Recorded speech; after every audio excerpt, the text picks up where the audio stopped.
কথায় বলে না, যেমন কুকুর তেমন মুগুর।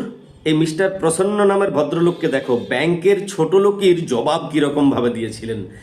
50,000 টাকা লোন নিয়েছিলেন কানাডা ব্যাংক থেকে। কানাডা ব্যাংক থেকে 50,000 টাকা লোন নিয়ে ভদ্রলোক সেটাকে শোধ করে দিয়েছিলেন, কিন্তু 9 টাকা 34 পয়সা বাকি রয়ে গিয়েছিল।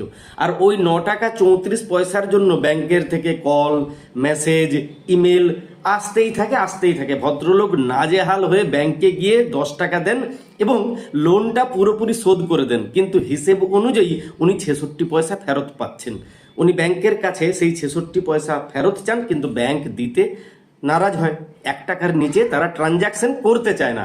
এই 66 পয়সার জন্য ভদ্রলোক কানাডা ব্যাংকের এগেনস্টে কেস করে দেন।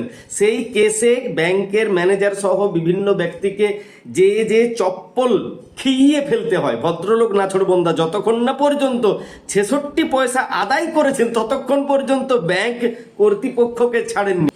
এমন লোকের দরকার, কারণ ব্যাংকগুলো মাঝে মাঝে এমন পর্যায়ে ছোট লোকই করে না, ওদের সঙ্গে এই রকম লোকের পাল্লা না পড়লে ওরা বুঝবে না যে সত্যি সত্যি এই ঘি সোজা আঙুলে না উঠলে আঙুলটা কতটা বাঁকানো যায়।